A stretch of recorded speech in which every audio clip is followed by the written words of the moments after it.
there's an urgency of the moment that requires us to use new tactics, applying the timeless principles that define conservatism. So you don't think there's an intrinsic contradiction between talking about revolution and being a conservative? Hello and welcome back to UnHerd. When people think about the radicals, even the revolutionaries on the so-called new right in the US that have been so influential on President-elect Donald Trump, and even more so on Vice President-elect J.D. Vance, there are few more powerful, more revered by some, and more demonized by liberal opponents than Kevin D. Roberts. He is president of the Heritage Foundation, widely considered the most influential of the conservative think tanks, and which itself became something of a campaign talking point over its Take No Prisoners program for a new conservative movement entitled Project 2025. Kamala Harris talked about it a lot, but apparently it wasn't enough to frighten voters off. Kevin has since written a new book, Dawn's Early Light, Taking Back Washington to Save America, which I can tell you, because I have read it, is also pretty strong stuff. The foreword, as it happens, is written by his good friend J.D. Vance. Kevin is in our London studio right next to me to explain some of his thinking, I hope, and maybe give us a little taster of what is to come in, well, January and the months ahead. Right around the corner. Let me ask about Project 2025 so we can kind of deal with that, because it has been so talked about during this campaign. Basically, it was a manifesto or a very detailed 900-page look at what a new administration might do. It then became this kind of campaign like talking point. The Democrats talked about it a lot and made it out to be very terrifying. How would you describe it for viewers and listeners who have never heard about it? What was it, and what should we think about? On the one hand, it's very typical think tank work. This is something that Heritage has done since 1980. We prepared then President-elect Ronald Reagan with policies and a few hundred resumes of personnel for his administration. And we've repeated that work every 4 years. So on the one hand, it's typical, important, but boring think tank work. I mean, very deep policy work. It's the work of policy organizations. But on the other hand, what was new, and what made it a target apparently for the left, was the scale at which we did this particular mandate for leadership, which is what we call this project typically. And that new component was twofold. First of all, we had 110 conservative organizations join us in this because we were trying to end the fractiousness on the American right so that we would be better prepared to govern. But the second thing is, rather than just do the typical resume bank with a few hundred resumes, we decided we would build a personnel database, not just for this election cycle, and for that matter, not just for federal jobs, but hopefully for state and local government jobs. We were hoping to have 10,000 people apply. Obviously, whoever would win the presidency would make the determination. That's up to him or her. But instead, we had 20,000 submit their names. Why? Because the left gave us about $1 billion of earned media that we weren't expecting, we weren't asking for.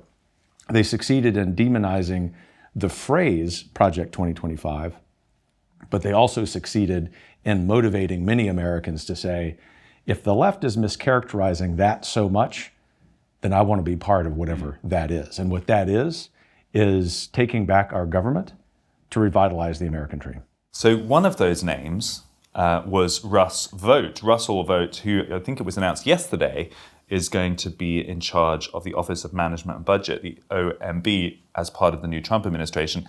This was the actual agency that he was writing about in his section of Project 2025, which he was one of the authors of, talking about how it can be used to deliver much more radical change. So in some very direct senses, Project 2025 is happening, no matter what anyone says. Yeah, and that's because great ideas and great people rise to the top. And when President Trump made his understandable comments amid the campaign against Project 2025, this was when he distanced himself from it. That was a political consideration. It was also true to say that Trump is existing in his lane, which is to go win the presidency. We're existing in our lane. Legally, we have to keep those separate. So it's a totally true comment. And it's also true for us to acknowledge that great people will rise to the top. Russ is the greatest living conservative expert on the Office of Management and Budget. Not only did he write that chapter in Mandate for Leadership, he also served in that capacity in the last Trump term. And so if there's anyone who understands how you legally, appropriately, and aggressively use the Office of Management and Budget to do the will of the American people rather than the will of Washington elites, it's Russ Vogt. a lot maybe of the Project 2025 agenda may now actually happen no matter what the candidate, as then was saying. Is that fair? It is fair, and there's no doubt that will happen. I don't mean that with any disrespect to President Trump, whom he knows, who is a friend, but just to say there is so much overlap between President Trump's official campaign platform, Agenda 47, and the policies in Project 2025. That's what I mean when I said that it's sort of boring in one sense, because it's not newsworthy that the Republican candidate for president would be saying many, if not most, of the same things that the conservative movement itself would be saying. Well, it's definitely not boring, I would say. Having spent a lot of time, I can't say I've read every page of the original manifesto, but I have read every page of your subsequent book, which I think captures the same spirit and, let's call it, strength of ambition that kind of communicated. I think thematically, the thing that is most interesting, that will be most striking to people, is just the kind of ambition when it comes to clearing out the institutions. Because most traditional conservatives, I think you sometimes call them waxwork doll conservatives, love institutions. There's a portrait of Roger Scruton, the famous British conservative philosopher, next to Karl Marx, as it happens, on our staircase when you came up here. You know, he will talk for pages about the beauty of institutions, how the little platoons that Edmund Burke used to talk about, and there's a sort of intuitive fear about burning down institutions. And yet in this book that you've written, you use burning down an awful lot. That's the metaphor you go to, actually. Literally, you then say figuratively or not literally, but you use the words burning down a lot. I think this is a quote, "What is stopping us from burning down rotten institutions?" Another time, "It's time for a conservatism of fire, to burn it down and steward once again the natural order of the world." So frame that for us. How is it conservative to want to burn down institutions? Fair question. Actually, I am as much of an institutionalist as Scruton or Burke or Kirk. My point is, in the 21st century, that DC establishment conservatives, whom I call members of the Uniparty, have allowed our institutions to be co-opted by the left and have been cowardly in their lack of attempts to defend those institutions. And I could probably bore you with the detail there, but broad categories of examples would be most American public schools, in spite of the fact that I myself only attended public schools. I'm a fifth-generation teacher, and there are great men and women who are public school teachers, nothing against them or the schools per se, as much as using the metaphor of a controlled burn about regenerating those institutions means that I love institutions so much that I find it abhorrent that people who call themselves conservatives could look at American public schools or Ivy League institutions or the den of liars who write for the New York Times and say that somehow that's conservative. I think that's absurd on its face. And so I am calling for a much more proactive, populist conservatism that says we so much care about our institutions that just as our Forestry Service in the United States uses controlled burns to burn out the dead wood and regenerate the healthy trees, metaphorically, we need that kind of regeneration in most of our American institutions. Let's take some concrete examples to try and help us understand what this might mean. I mean, it could be starting to happen very soon. From your lips to God's ears. Universities is one of them, right? Ivy League colleges. You don't have many nice words to say about the Ivy League schools. Very few. You're very uncompromising about that. It's not that they need radical reform and being turned upside down. You say in terms that you think they should be destroyed. I say that unless they end the implementation of the woke mind virus, and if they continue to live off the teats of government, through research grants, through participating in Title IV federal student loans and grants, then it's perfectly appropriate, as the vice president-elect said in his senatorial campaign, for the federal government to seize their endowments, because they are using that money to fund nonsense, actually to empower the Chinese Communist Party's infiltration of our institutions, which is yet another problem that motivates my aggressiveness. And thirdly, educational attainment at those colleges in particular, has gone down. So what, the federal government in this scenario would seize the entire endowment of a college like Harvard University, for example? Unless Harvard wants to stop living off the public dole, it would be perfectly appropriate.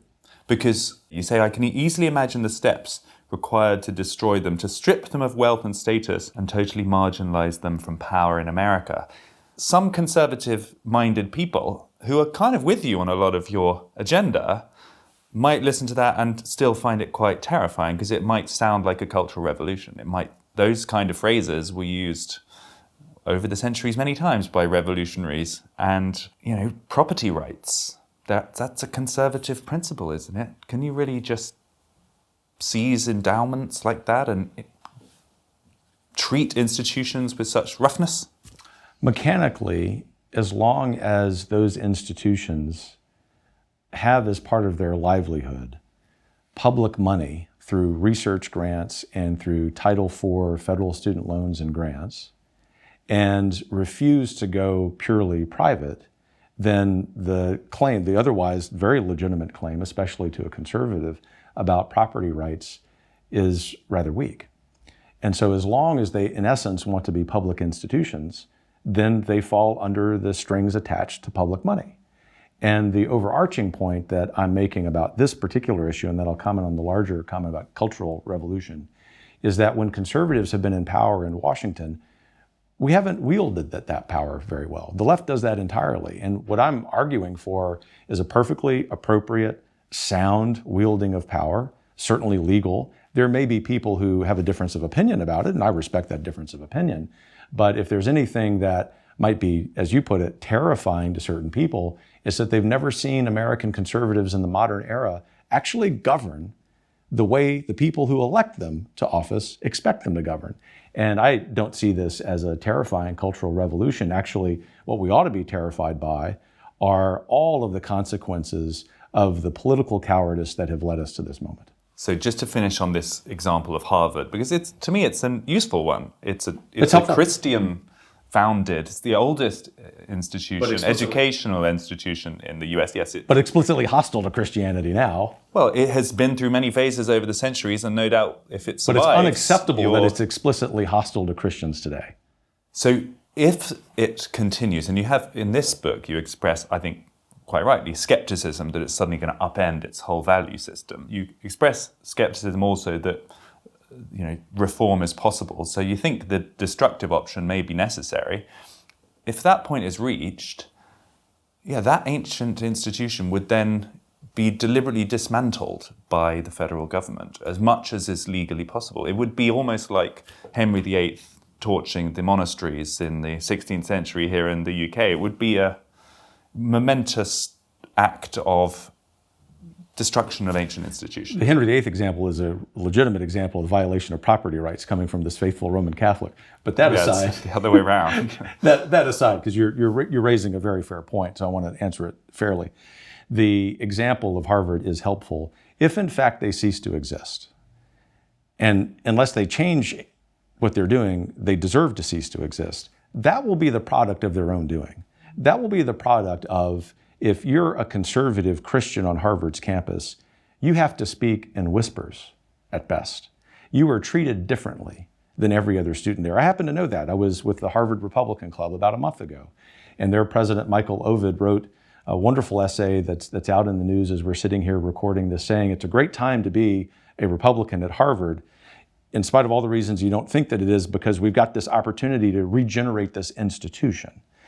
My hope, to be really clear, Freddie, is that Harvard and the other Ivy League institutions realize the moment that we're in and have the institutional humility to say, we are wrong about what we do to conservative students. We are wrong about abrogating free speech for Christians and Jews in particular, and we want to change things. And not only will I be pleased if they do that, I would celebrate it. Because the thing that I'm really calling for in the book is for leaders of institutions to check the hubris at the door and instead have the humility which ought to come from Harvard's Christian founding to say, we have to get back to our roots and let's revitalize this institution, not for the sake of conservatives like Heritage or Kevin Roberts, but for the sake of capital T truth. If they do that, then that's a much greater success than having to use the federal government. Let's pick another institution that's been talked about a lot in this context, the Department for Education. My favorite. Do you want to dismantle it, remove it completely?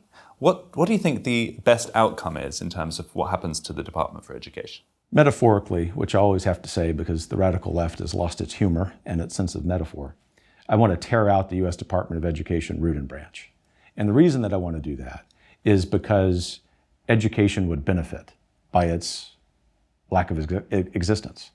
Since 1979, when it was founded, all that's happened is that educational attainment across every demographic group in the United States has gone down. Correlation is not causation, but correlation is very strong here. American public schools are the best funded in the world. American public school students, even those who are impoverished, and I was one of them growing up, as I write about in the book, still are among the most privileged people in the world. I'm not saying that their lives are easy, but I am saying that's just objectively true. There's every reason in the world, if you think about that data, that American students should be number one on the list of achievement in reading and math and science, and yet, in the most objective, highly regarded assessment of educational attainment in our country, the National Association of Education Statistics, our fourth graders, our eighth graders, and our 11th graders have seen their attainment worsen, but also in the progression from fourth grade to eighth grade and 11th grade, their competence in those subject areas declines. Something has to change with the delivery mechanism, and the U.S. Department of Education as the main delivery mechanism needs to be eliminated so that we can be spending more of our instructional money, our education budget, on instruction. So what is the delivery mechanism in this new world? It would be primarily states. And the great thing about the American federalist system, which I celebrate in the book, is that California will do its thing, Texas will do its thing. There will be a laboratory of democracy, or they will be laboratories of democracy, as we like to say. And ultimately, parents will vote with their feet. The outmigration that has intensified from California to places like Texas, Tennessee, and Florida will continue to intensify if California decides with its education dollars that it won't change anything in terms of curriculum and outcome. Or California leaders might come to their senses and say one of the ways we can reattract families with children to our state is by innovating in our education. I'm not calling for quote unquote conservative schools in California. I'm calling for inculcating among children a love for our country, as imperfect as it is, but also much better outcomes in reading, math, and so on. Ultimately, there will be 2 or 3 functions that exist in the education department that have to be transferred to other departments. For example, any reallocation of tax money, I think, could be handled by the Department of Treasury.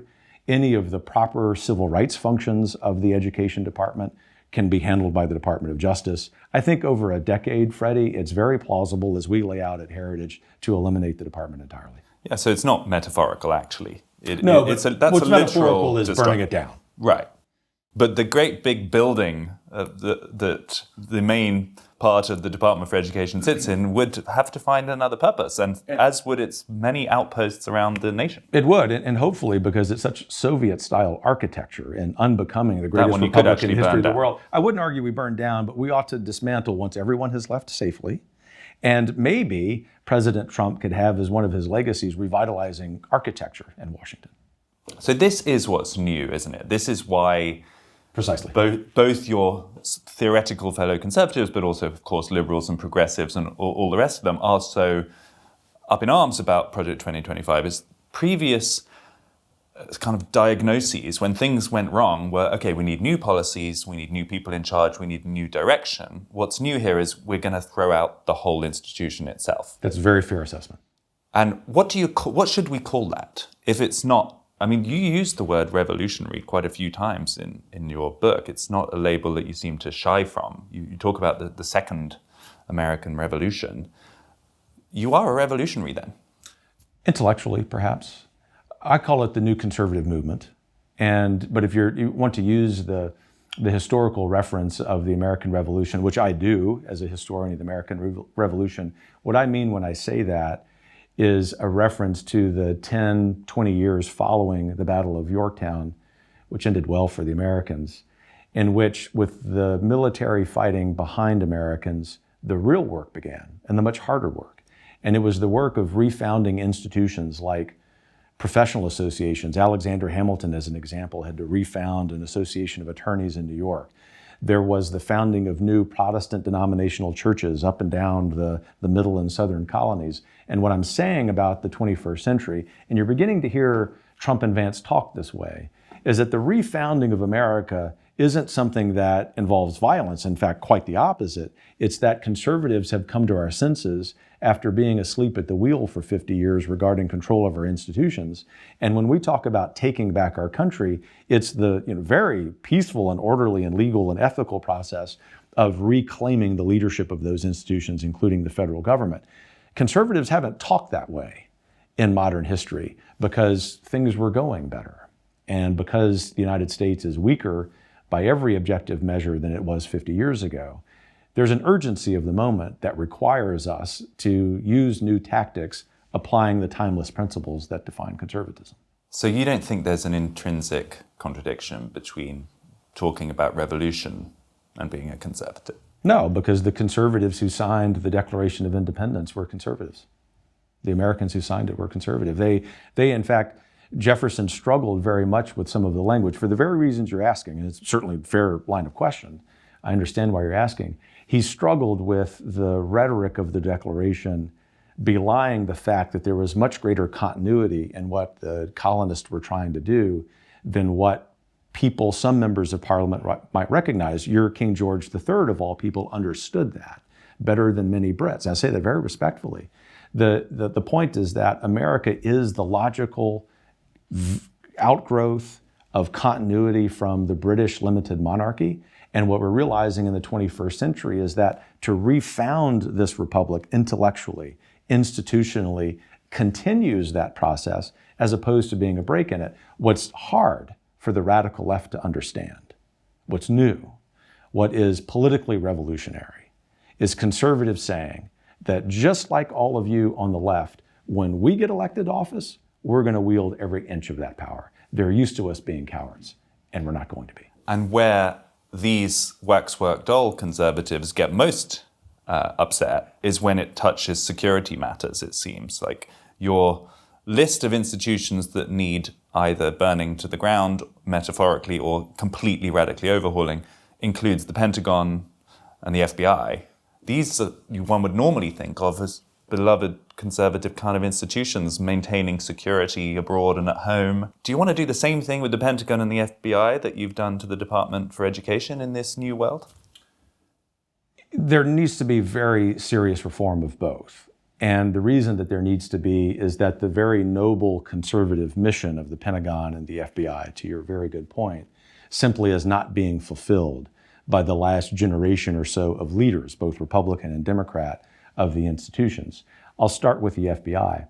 The FBI has not only been so weaponized that it's persecuted a former president twice, but those of us who are movement conservatives in the United States lived until Election Day with the legitimate fear that if the other side won, the FBI would be weaponized against us. This is not kooky fringe thought. There is a lot of lawfare that is exercised against those of us who are political conservatives. The FBI is the tip of the spear because of its leadership. Thankfully, there are scores of great men and women in the rank and file of the FBI who desperately want to fulfill that noble conservative mission and will be able to do so if the new leadership of the FBI, whom President-elect Trump appoints, will be serious about reform. Congress has a role to play there too. Let me speak briefly about this very important behemoth, the Pentagon. America's rank and file military men and women are ready for a leader who understands that the woke mind virus that is the priority of the Pentagon currently has to be eliminated.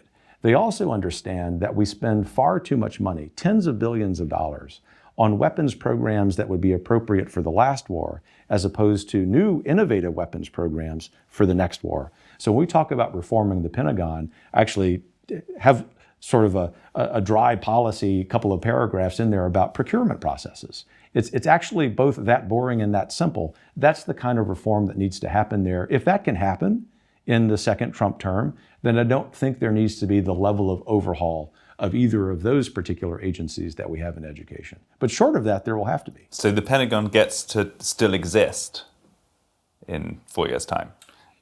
Yes, but it needs to be dramatically reformed. And look, a lot of this is not about a lot of the concern is not even so much just about Pentagon leadership as it is members of Congress who, because of political considerations, don't make the courageous decisions to eliminate weapons programs, airplane programs that simply we understand pose no threat to the greatest threat to the United States, the Chinese Communist Party. What we're trying to do at Heritage, what I argue for in the book, is to honor the service of our military rank and file men and women and actually pass military budgets, defense budgets that reflect the next war that hopefully we don't ever have to fight, but they would need to be better prepared to do so. This takes us nicely on to this whole foreign policy conundrum, because there's a lot of fear here in Europe. President Trump is going to be fully isolationist. He's going to abandon NATO, abandon Ukraine to its invaders and all the rest of it. Am I right in pretty much summing it up like this, that the kind of movement conservatives that you move among and that surround the president-elect are quite keen to withdraw as much as possible from the European theatre and pretty much leave Europe to defend itself and focus most, if not all, of the firepower against China and what they see as the number one rising threat there? That's the summary. Is that fair? It's fair, but somewhat inaccurate. Okay. So respectfully, I'll tell you what I think is inaccurate about it, because I know you're trying to be accurate. First of all, I should say that the word isolationism applied to President Trump and to some of us on the right is a trope. You don't intend it that way. No doubt some people on the left and right do. What President Trump is, what I am, what all of us at Heritage are realists about foreign policy. And from an American context, and I'll certainly address your question about Europe, we believe that the purpose of American foreign policy is not interventionism, which conservatives, including myself, used to advocate a generation ago. And I was wrong about that, as many conservatives were. I write about that in the book. But instead, to put the interests of Americans first. You hear that and you might say, well, Kevin, it sounds isolationist. Not at all. In fact, what I think you can expect President Trump to say to our European friends, primarily our great friends here in Britain, is that we expect the countries on the continent to do what the Brits do, and to do what the Americans do, and do what the Baltic states do, and actually put their money where their big mouths are.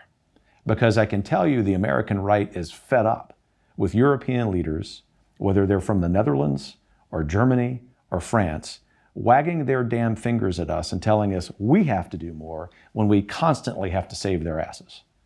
If they care so damn much about Europe, pony up the money. I'm pointing at you, but it's not at your country, because Britain is a wonderful example of this. That's the foreign policy that you can expect under a Trump-Vance administration. And if that happens, and you see more NATO member countries actually pull their weight and say, I do really want to be in an alliance with the United States, I think NATO will flourish under President Trump. And I think that you will see the United States continue to be a major partner here. But what there also has to be, the second and final point here, Freddie, is a recognition by our friends in Europe. I would plead especially with our British friends to understand that Heritage's and the American right's increased focus on China and Taiwan is legitimate. It's heartfelt. It's something that we believe can also accommodate a continued presence in Europe. But there's actually a political strain put on that pivot when we have this hypocrisy of the Germans and French saying, well, when you do that, you're abandoning Europe. It's simply not true, and I don't think that that will be the case moving forward. Final question for you. I know you have another interview to get to. There is something Manichaean, and by that I mean good versus evil, that I detect in some of this thinking. I mean, you describe your own party as the party of creation and the other party as the party of destruction. You list these, I mean, I've got to read a couple of pantsuited girl boss, advertising executives, skittle-haired, they-them activists, soy-faced, pajama-clad, work-from-home, HR apparatchiks. The list goes on of people, and you really get the sense that you don't like those people. They are bad. The political opposition are morally bad. Is that fair? Do you see the world that way, that you and this group of Republicans are on God's side in some way, and those people who have different political views are are not? They're politically bad, so they're wrong-minded, and they have used the power that has been bestowed them, whether through politics or business or education, to violate free speech, to violate the religious liberty of faithful Americans. So to that extent, I think that they have made wrong decisions, but I believe every human on this planet has equal dignity. And we look forward in this new conservative movement at a time when all of the things that we write about in our policy work, I write about in the book, are ascendant, for those people to have the humility to say, I want to be part of that, even if we might have some differences of opinion on certain issues. Ultimately, the passion that comes through in the book, and I'm glad that it does, is about revitalizing the American dream for every single person in the United States. Kevin Roberts, thank you for your time. Thanks, Freddie. It was a pleasure.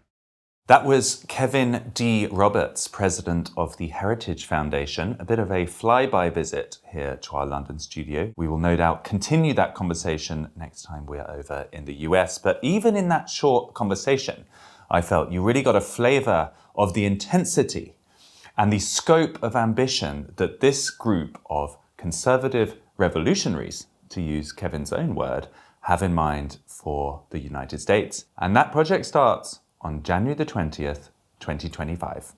Thanks for tuning in. This was UnHerd.